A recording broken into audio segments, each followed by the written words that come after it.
Bueno, me presento. Yo soy Daniel Alarcón, soy Software Architect en Orbitan y voy a hacer una KS sobre Harness Engineering. Mi idea es que con esta KS pues aprendamos un poquito de lo que es el Harness Engineering y sobre todo también demostrar que probablemente ya sabemos más de Harness Engineering de lo que pensamos. ¿Vale?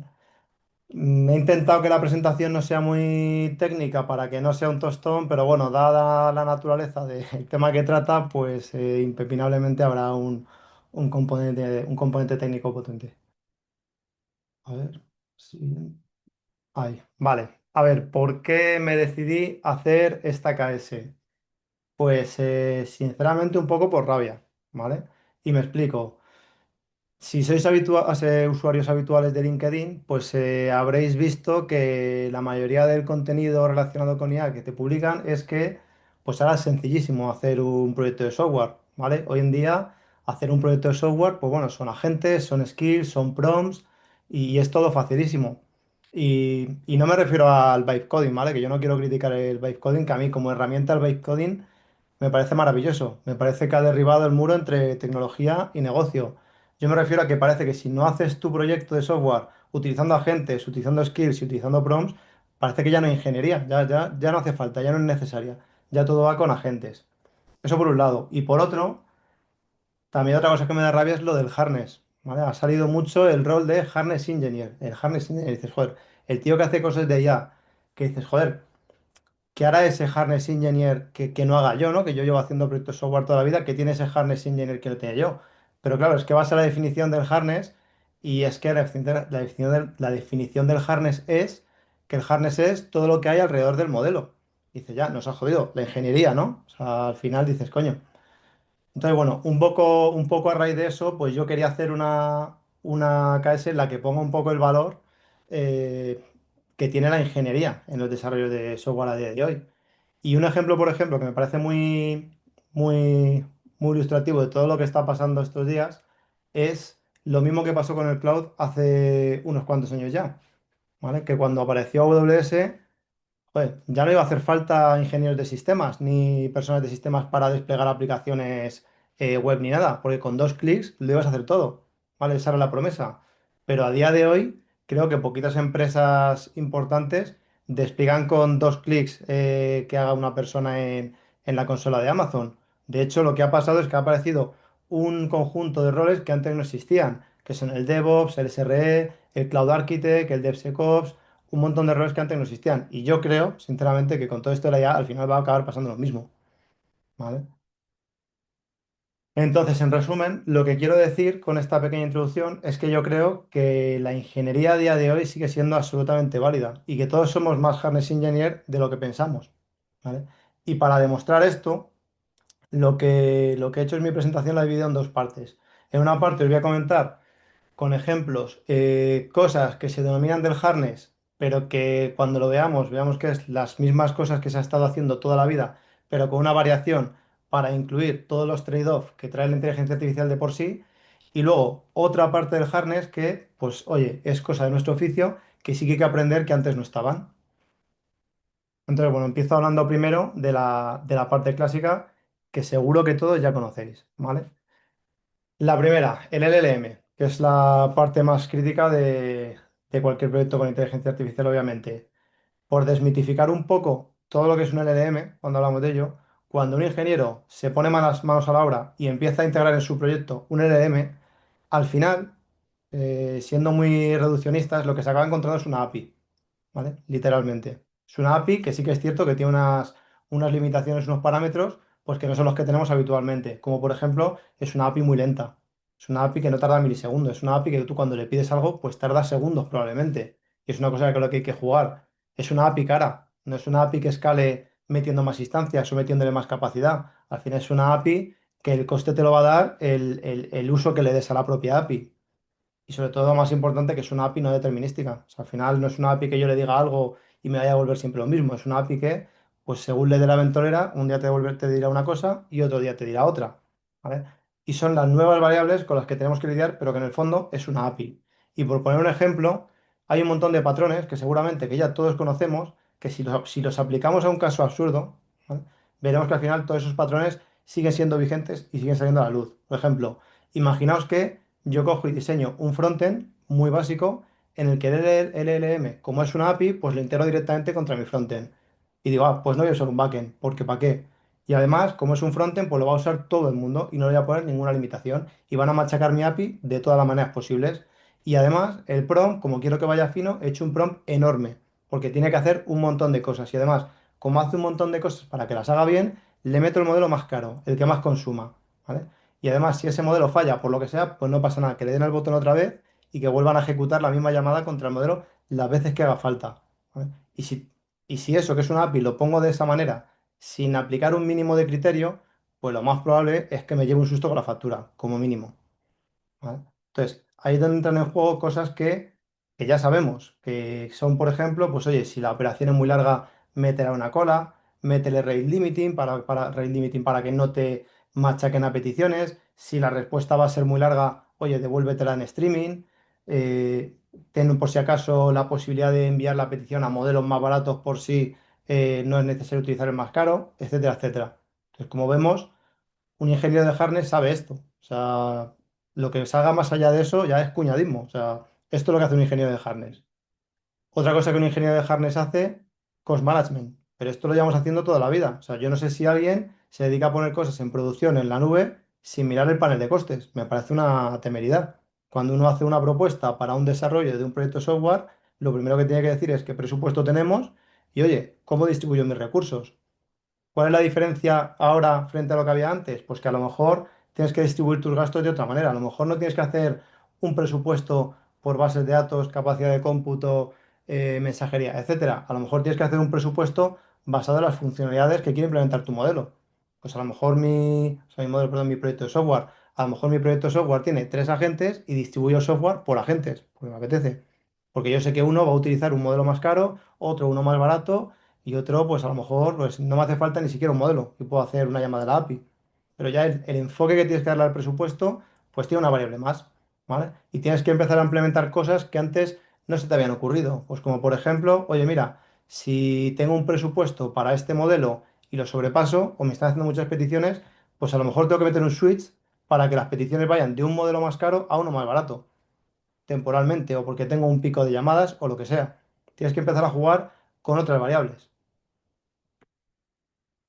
Otras cosas del harness clásico que siguen siendo tan válidas como lo eran antes. El tema de la seguridad. Es decir, yo creo que todo el mundo es personas sensatas y en los logs pues no te meten información tipo DNI o tipo confidencial, porque acaban en los logs. O no te meten secretos en los logs también o en sitios que se puedan ver o directamente en el código.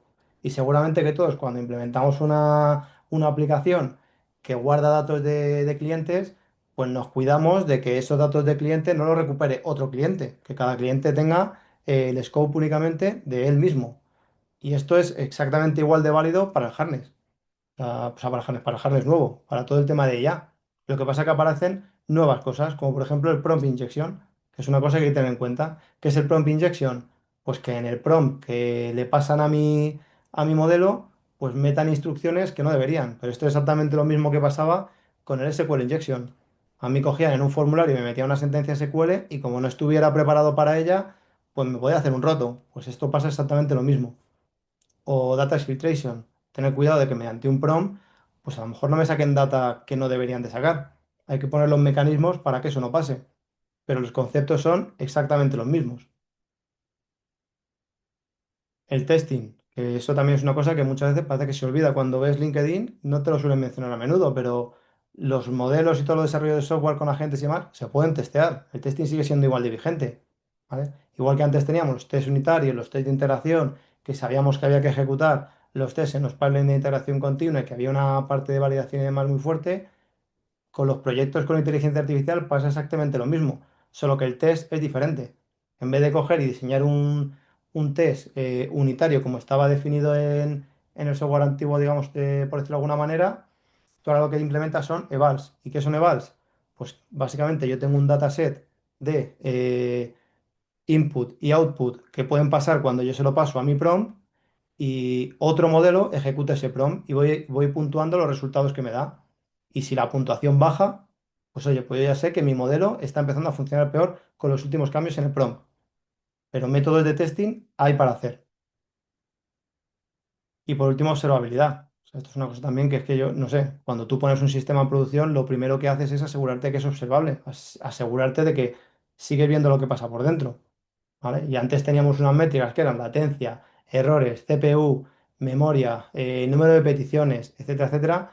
Pues esto es igual, solo que a lo mejor hay otras métricas, que es pues los tokens que está gastando cada petición para saber cuándo llego a mi límite de presupuesto, o el coste de cada interacción, o las trazas de lo que está haciendo el usuario para poder pues, ver dónde ha fallado o por qué ha fallado. Todo eso sigue siendo válido y sigue existiendo. Y el harness nuevo, pues son otras las herramientas, pero todo esto lo implementa. O sea que probablemente si empezáis a aprender a querer ser harness engineer con ese título, pues probablemente vais a encontrar que es que la mayoría de las cosas ya las conocéis. O que por lo menos el criterio que tenéis antes sigue siendo igual de válido ahora con los nuevos trade-offs que aparecen.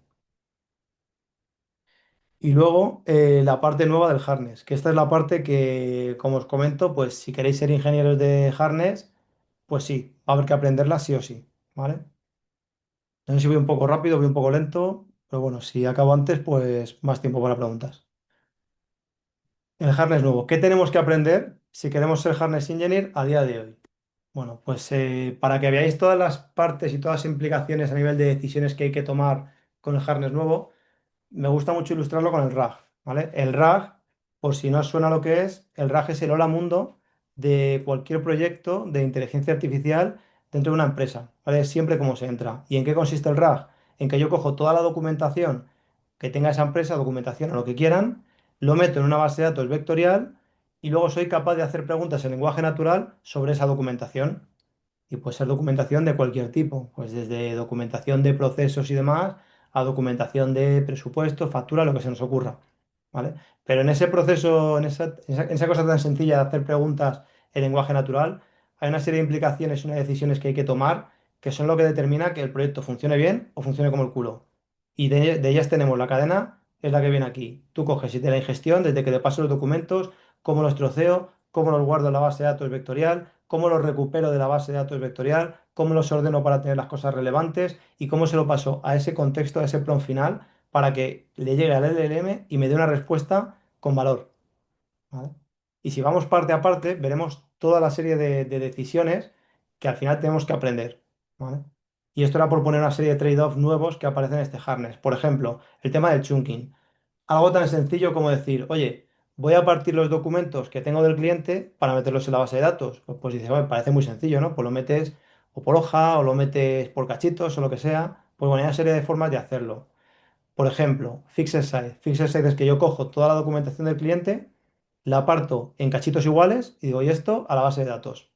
Y bueno, puede parecer una buena idea, pero tiene sus limitaciones también. Si tú partes cachos, eh, si tú partes el documento, digamos, en cachos iguales, puede darse el caso de que tú partas el contenido en un sitio que no te interesa, en mitad de un párrafo, por ejemplo. Y cuando tú le hagas una consulta en lenguaje natural, solo te recupere la primera mitad del párrafo y no la segunda. Con lo cual, la respuesta que vas a tener del LLM probablemente no sea completa y probablemente falte parte de la información. ¿Vale? Entonces tienes que tener muy claro cómo quieres partir, si quieres partir en cachitos iguales. Y hay estrategias, ¿vale? Para mitigar esto. Pero ahora por poner ejemplos un poco básicos. También puedes dividir un fichero si quieres semánticamente. Coges, se lo das al LM y le dices, oye, que no quiero perderme nada de contenido, pártemelo por contenido, ¿vale? Por cada tema es un chunk y eso es lo que va a ir a base de datos. Y la idea es buena, pero eso también presenta sus inconvenientes. ¿Y cuáles son los inconvenientes? Que no es predecible, porque a lo mejor dentro de un documento tengo cachitos que el contenido es un párrafo y tengo otros cachitos que el contenido son 5 páginas. Entonces yo cuando eso lo indexe en la base de datos vectorial, pues no va a funcionar bien, ¿vale? Algunas veces me dará mucho contexto, a veces poco, a veces se perderá el prompt en la respuesta, etcétera. Y aparte que es más caro, porque tiene que pasar previamente por el LM. Y luego por estructura, que dice, bueno, mira, me quito de problemas por estructura, divido por párrafos y lo meto dentro de la base de datos. Y dices, perfecto. Eso cuando tus documentos sean documentos en Markdown, te va a funcionar como un tiro. Porque, oye, coges cada párrafo y a la base de datos y eso funciona perfecto.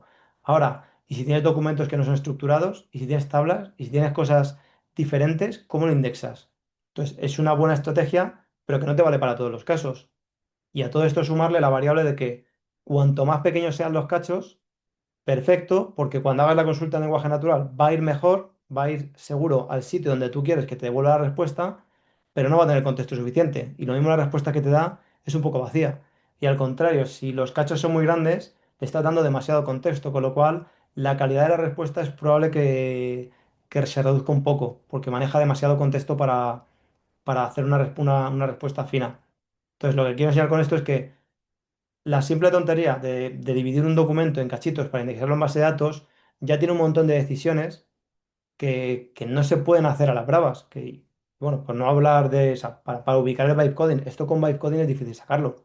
Esto necesitas un ingeniero de harness, que es todo lo que hay alrededor del modelo, que sea capaz de analizar tu problema, de entenderte y decir, vale, la mejor manera de meter los documentos en la base de datos es esta.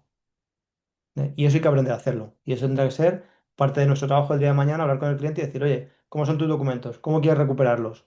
Y te plantearás esta serie de trade-off. Más cosas que tiene, por ejemplo, un RAG, porque tiene un montón de decisiones. Pues, por ejemplo, la base de datos vectorial. Hay una nueva base de datos vectorial. Igual que antes teníamos que elegir entre Postgres y MariaDB, o un Redis o otra base de datos, yo que sé, o un Mongo, o un Cassandra, lo que sea, porque cada una tiene sus características. Aquí pasa lo mismo. Aquí las variables son bases de datos vectoriales. Y puedes tener, si quieres, un simple Postgres con una extensión que hace que se habilite una base de datos vectorial que te vale muy bien para salir del paso y para pruebas rápidas y para que tú lo que tú quieras. Pero a lo mejor si tu proyecto escala mucho, dices, oye, tío, es que a lo mejor me interesa un QDRAM mejor, porque esto va a ir a más y necesito montarlo bien desde el principio. Pues bueno, esa es la decisión que tienes que tomar. Luego, a la hora de recuperar, lo mismo que comentaba antes, recuperar no es tan sencillo como decir, oye, devuélveme los valores y ya está. O sea, en función del contenido que tú hayas indexado, también tienes que optimizar la forma de datos de recuperar los datos de ahí. Y puedes hacer una búsqueda en la que recuperas por similitud de los vectores, que es la forma que tiene, digamos, la base de datos vectorial de funcionar, o puedes también hacer una búsqueda por keyword. Imagínate que tu base de datos tiene muchos acrónimos o muchas claves o mucho lo que sea, pues quieres priorizar que te devuelva los resultados que tienen claves en concreto o IDs o identificadores. Si no, porque es una base de datos de contenido generalista, pues te vale a lo mejor simplemente con la similitud del coseno. Pues bueno, pues cuando te cuenten el problema, tú decides. Y luego la R-ranking, que es bueno, esto tampoco tiene mucho misterio, pero bueno, al final es cómo ordena los resultados. Si la base de datos te devuelve 12 referencias a documentos, ¿cómo priorizas los que son más relevantes? Y además que la clave aquí es que, ¿cómo ordenas los que son más relevantes? Que es una métrica y dices, ¿y cómo sé los que son más relevantes? Tendrás que apoyarte en algo semántico, ¿no? Para que me diga cuáles son los más relevantes. MCPs. Esto también es una cosa que hay que aprender sí o sí, porque esto también es el ABC de los proyectos de inteligencia artificial en el futuro. ¿Qué es una tool? Una tool es una forma de pasarle funcionalidades a un modelo, a un agente, ¿vale? Que ejecute su modelo. ¿Vale? Viene a ser un poco la similitud con lo que hacíamos antes es, yo diseñaba antes una API con una serie de métodos que quien quiera los utilizaba. Pues ahora en vez de tener una API, lo que tienes es un MCP, que expone una serie de tools, que cada tool podría ser el equivalente a un endpoint, por decirlo de algún modo. ¿Vale? ¿Cuál es la diferencia respecto a una API? Pues que en las tools hay una dimensión que no teníamos antes, que es la parte semántica del problema. Ya cuando diseñas una tool, no solamente tienes que tener en cuenta la entrada y la salida de esa tool, sino que además tienes que tener en cuenta cómo de bien describes lo que hace. ¿Vale? Y para ilustrar esto, yo además, me gusta poner un ejemplo que me pasó a mí, que me tiré una puta tarde para solucionarlo, en el que implementé una tool de un MCP, en lo que le decía en la descripción a la tool era que renderizaba una imagen. ¿Vale? Y yo cogí y implementé mi agente que llamaba a las tools y demás, y ese agente, cuando le llamaba, me devolvía mis datos y luego le decía, y renderízame la imagen. Y no me la renderizaba. Y me decía que todo estaba bien. Y me devolvía los datos en pantalla, pero no me renderizaba la imagen. Y la tontería del error, era que en la descripción le había puesto que esa tool renderizaba una imagen. Y la solución al problema era decirle a la tool que lo que hacía era devolverme una imagen renderizada y que la usase cuando quería pintar datos por el chat. Porque él, cuando usaba la tool, él suponía que alguien en algún lugar del mundo había renderizado esa imagen y daba la tarea por completada. Y es una tontería, es un matiz absurdo, que dices, joder, pero el cómo defines la descripción de la tool es súper crítico. Y eso yo no me lo había imaginado, quiero decir, te puedes imaginar el cabreo que me pillé al finalizar la tarde cuando lo solucioné. Digo, he perdido una tarde entera. Pero bueno, sí que aprendí lo importante que es la parte lingüística, si lo queremos decir así, a la hora de añadir una descripción. Que no es como cuando definías una API, que ponías una descripción más o menos, y bueno, si la descripción no estaba perfecta, no pasa nada, pues se entiende viendo el endpoint lo que hace. Aquí no, aquí tienes que ser preciso. Porque si el LLM puede buscarse las vueltas para hacerlo de otra manera, es probable que lo haga. Agentes. Hay que aprender de agentes, esto es así, ¿vale? Y sí, sí, es mandatorio aprender de agentes y de cómo funcionan, ¿vale? Pero no me refiero tanto a aprender de agentes a la hora de definir un conjunto de instrucciones y definir un prompt bonito para que un agente lo haga bien y demás, que eso por supuestísimo que hay que aprenderlo, pero que eso igual entraría más dentro de la parte de prompt engineering. En lo que es la parte del harness, hay que aprender cómo un agente es invocado y de qué herramientas dispone el agente, ¿vale? Entonces tenemos que empezar a plantearnos cuando queramos poner un agente en producción, empezar a plantearnos como cosas como, oye, ¿cuántas veces puedo llamar, intentar llamar a las herramientas este agente para que no se quede metido en un bucle? ¿O cuál es el modelo mínimo con el que tiene que ejecutarse este agente? Porque pasa, y yo no pensaba que fuera así, ¿vale? Cuando te pones a meterte en faena, te das cuenta que sí que tiene mucha importancia, pero el modelo que utilizas es importante. No puedes utilizar cualquier modelo para un agente cualquiera. Cada agente tiene su modelo. Porque si las tareas que implementa ese agente son muy complejas, a lo mejor el modelo no es capaz de inferir las herramientas que tiene que utilizar. ¿Vale? Pero aquí entra el trade-off. Si usas un modelo más caro, pues prepárate para pagar más. ¿Vale? Al final es el tipo de ingeniería que tenemos que empezar a pensar. Por ejemplo, ¿cómo voy a auditarlo? ¿Cómo voy a monitorizar lo que hace la gente? ¿Cómo voy a saber cuándo falla? Y esto te estoy diciendo un agente, pero cuando un agente utiliza otros subagentes y hay una orquestación, hostia, el problema se multiplica, ¿vale? Y saber que está haciendo bien todo lo que tiene que hacer y demás es complicado. O sea, cuando digan que implementar o sea, que llevar a cabo un proyecto de software es un agente, te mete en la descripción del agente y ya funciona, eso es mentira. Implementar agente tiene mucha ingeniería por detrás. No todo es el PROM es la parte de negocio, pero toda la ingeniería que hay por detrás, eso sigue siendo vigente y hay que aprender a hacerlo. Hay que saber implementar también guardrails. Esto es básico, ¿vale? Al final, esto lo llevamos haciendo toda la vida en APIs, ¿vale? Tú cuando tienes una API, tú sabes que tienes que validar la entrada y la salida. Eso es que eso sí. Tienes una serie de validaciones para que salga lo que tiene que salir, el patrón de TO o lo que tú quieras. Cuando tú tienes un LLM que le atacas con un prompt, hay que buscar algún mecanismo para que, por ejemplo, cuando le atacas con un prompt, sepas que al modelo no le entra pues, información privada de personas, un DNI, por ejemplo, o que no están insultándole al modelo, que no están metiendo cosas malsonantes, palabras que no deberían. Y hay varias estrategias para hacerlo. ¿Vale? Tienes desde las más baratas pero menos efectivas, como puede ser, le paso un regex, oye, le paso un regex de un DNI y si en el input me viene un DNI, pues lo detecta rápido y me lo tira para atrás el prompt. O a lo mejor hago que haya otro modelo que sirva para para validar el propio prompt que se va a ejecutar, que también es una posibilidad. Pero eso ya tiene un coste, tiene una latencia, ¿vale? Son cosas que hay que tener en cuenta. Y para la salida lo mismo, o sea, igual que la entrada, la salida es igual de importante. Pues vete tú a saber un LLM que no es determinista lo que devuelve al usuario. Pues lo mínimo es que lo valides y saber que le estás devolviendo algo del tema que te ha pedido como mínimo. Y en resumen, lo que viene son, pues estos son tres ejemplos de decisiones y de trade-off que tiene que evaluar un ingeniero de harness el día de mañana. Y que en el momento que estéis respondiendo a estas preguntas a un cliente, ya sois ingenieros de harness, ¿vale? Pues por ejemplo, cuando os planteéis la duda de, oye, es que el cliente quiere hacer un proyecto de software, ¿qué hago? ¿Levanto mi propio modelo en local en una máquina que tenga reservada y que todas las peticiones vayan ahí con lo que supone eso? ¿O prefiero utilizar una API externa, un modelo externo? Porque quiero utilizar modelo Frontier o lo que sea y me quito de complejidad y demás. Cuando tengas que atacar ese tipo de trade-off, te estás haciendo harness engineering. O por ejemplo, cuando tengas un problema de un cliente y no sepas si resolverlo mediante prompting, es decir, con un prompt que lo elaboro, lo ejecuto y danzando, cuando tengas que implementar un RAG, porque el cliente ya te esté pidiendo documentación de respuestas asociadas a documentación, o cuando a lo mejor tengas que tirar la casa por la ventana y digas, y tengo que tunear un modelo que hay casos en los que hay que hacerlo. Y tengas que entrenar tú al modelo para que las respuestas que te dé el modelo ya vengan, digamos, entrenadas en el modelo, ¿vale?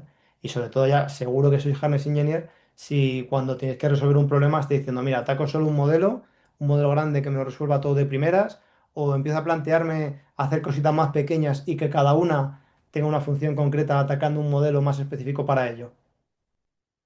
Y si hacéis esto, seguro que en ese punto ya sois ingenieros de harness.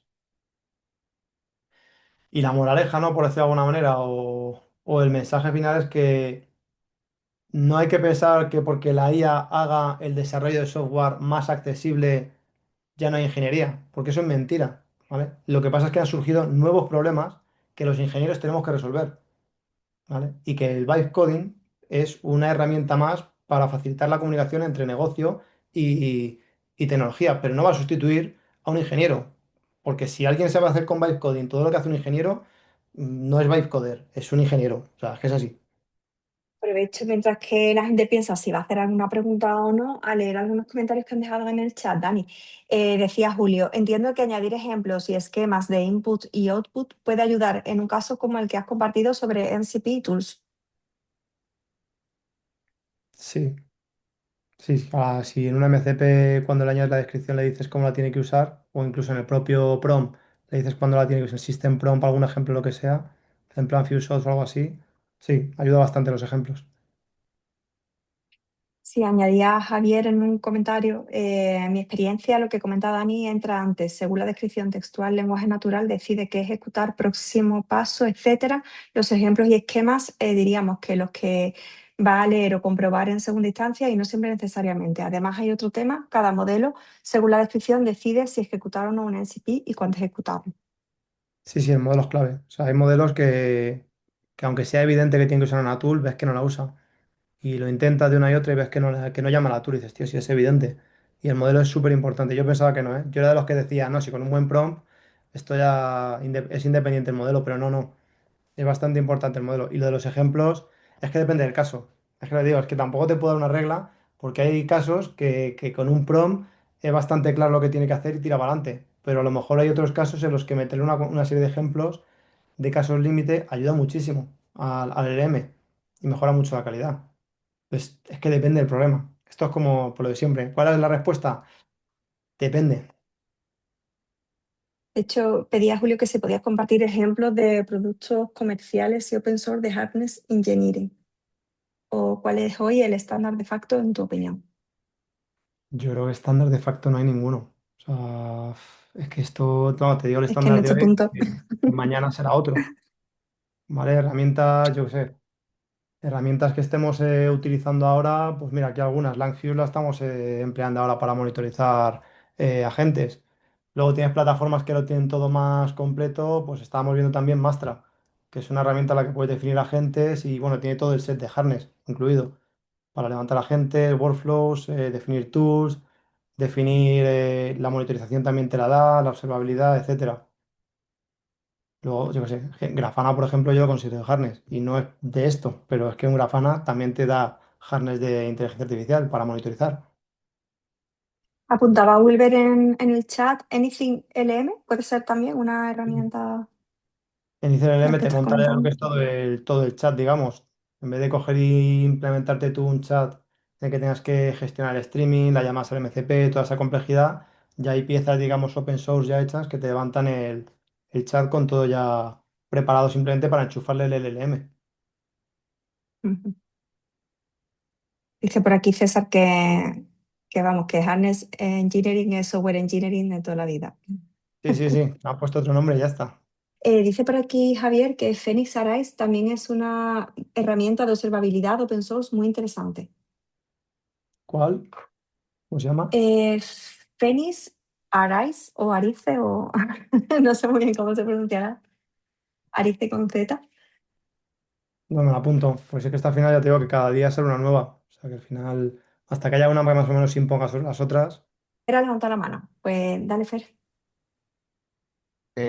Sí, bueno, Dani, una pregunta sobre observabilidad. Cuando dices añadir observabilidad, ¿te refieres a la parte de lo que puede estar haciendo el tooling, etcétera, o observabilidad más bien enfocado hacia el LM en sí?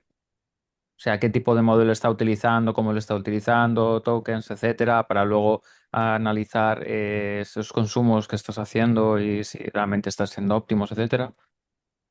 Pues esto, mira, te lo comparo con el harness clásico, con cómo se hacía una API. Tú en una API puedes monitorizar perfectamente las invocaciones a los endpoints y es una métrica de mucho valor, saber qué endpoints son más llamados, códigos de error, etcétera, etcétera. Y luego también puedes tener la trazabilidad de lo que hace esa petición por dentro de todos tus sistemas. Pues con la IA es lo mismo. Puedes trazar, por un lado, la cantidad de invocaciones que se hacen a tu sistema y demás, el número de tokens y todo eso para tener, digamos, unas métricas de uso gordas, por decirlo de algún modo. Y luego tú, aparte, puedes trazar, porque te lo dan todos estos sistemas como Lanfuse y demás de serie, las, la, lo que hace el prompt y lo que desencadena el prompt en el LLM. Todo, digamos, lo que es el flujo de comunicaciones. Este prompt ha lanzado que se llame a esta herramienta, que ha devuelto este resultado, que llama a esta herramienta también, que devuelve este resultado, que genera este prompt, etcétera. Todo eso también lo puedes tener con, con, con Nafius o cualquier herramienta. Que da un poco de miedo, también te lo digo, porque es una trazabilidad que desnudas al usuario. O sea, dices, joder. Ok, gracias. De hecho, en el chat decía David que para observabilidad Danfuse es muy recomendable, o sea, por apoyar un poco también lo que estaba diciendo Dani. Dice Julio que mi experiencia con Danfuse es que mide un montón de cosas y mi duda es cómo enlazamos eso con métricas de calidad y de negocio.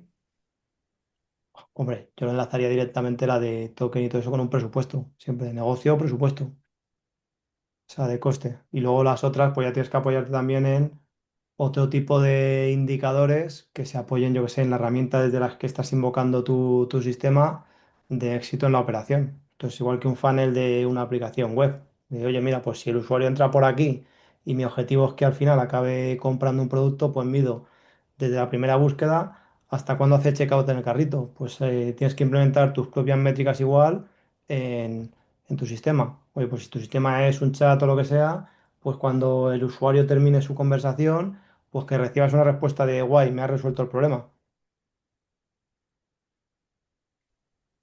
Además, añade David que se puede utilizar como input para un Golden Dataset de escenarios que no tengas contemplados. También puede ser interesante. Pues Claro, nada, Dani, muchas gracias por la nada, sesión. Nada, gracias también a la gente que se ha unido esta tarde y lo que comentaba, pues en breve tendremos editada la grabación, la subiremos al canal de YouTube y os llegará por correo, ¿vale? Venga, nos vemos en la próxima. Hasta luego, chao.